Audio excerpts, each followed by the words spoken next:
भारतीय राजनीति के कुछ ऐसे विचित्र प्रश्न जिनका जवाब किसी के पास नहीं है। नंबर 1, गरीबों के लिए लड़ने वाला नेता कैसे धीरे धीरे अमीर हो जाता है। नंबर 2, जितनी रिसर्च हमारे देश के युवा और लोग एक मोबाइल खरीदने से पहले किया करते हैं, अगर जो वो उस रिसर्च का 10वां हिस्सा भी चुनाव में नेताओं के लिए कर ले तो इस देश की राजनीति सुधर जाएगी। नंबर 3, क्यों जब हम कोई सड़क जो कि टूटी हुई है उसकी कंप्लेन करवाने के लिए सरकारी दफ्तरों में जाते हैं, 10, 15, 20 कंप्लेन करने के बावजूद भी वो सड़क नहीं बनती, लेकिन आपके शहर में अगर जो किसी नेता ने या सीएम ने आना हो तो 2 दिन पहले ही सड़क बनकर तैयार हो जाती है। इस प्रश्न का उत्तर भी आज तक नहीं पता लगा है।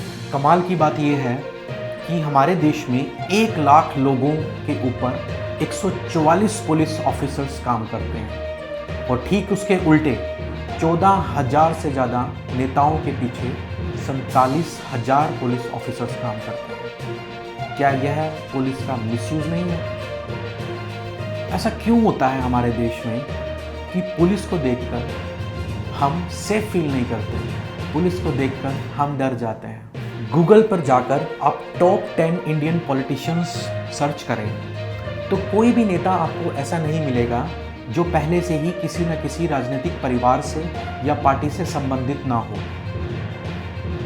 बैंक में जब हम पैसे जमा करवाने जाते हैं तो हमसे आधार कार्ड, पैन कार्ड की डिमांड की जाती है। वही हम कितना भी अमाउंट किसी भी पॉलिटिकल पार्टीज़ के दफ्तर में जाकर डोनेट कर सकते हैं, हमसे कोई भी डॉक्यूमेंट नहीं पूछा जाएगा।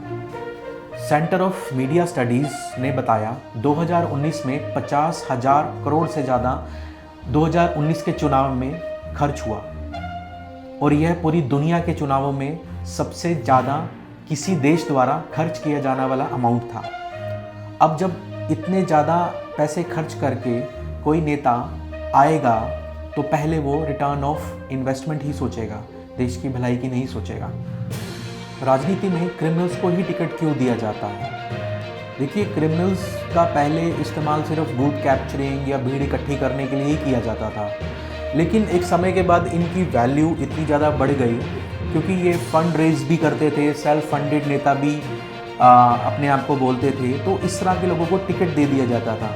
और हिंदुस्तान में एक बहुत ही सिंपल सी स्ट्रैटेजी है चुनाव जीतने के लिए कि किसी भी एरिया में जाओ और वहाँ की कास्ट एनालिसिस करो कि कौन सी कास्ट के लोग वहाँ पर ज़्यादा हैं और वहाँ पर उसी कास्ट का कोई बाहुबली नेता चुनो और उनसे वोट पड़वाओ। हिंदुस्तान में यही होता है भारत की राजनीति में चुनाव जीतने के लिए, और यही चुनाव का मापदंड यही है। 60 साल की उम्र तक आते आते हर कोई सरकारी नौकरी करने वाला रिटायर हो जाता है। वही राजनीति में ऐसी कोई डेट नहीं है, ऐसी कोई एज नहीं है। युवा नेताओं की बात करें तो राजनीति में 2 या 3% ही युवा नेता हैं। आप young politicians of India Google पे सर्च करें तो आपको पता लगेगा कि पार्लियामेंट में मिनिमम एवरेज एज जो यंग पार्लियामेंटेरियंस की है वो 42 ईयर्स है।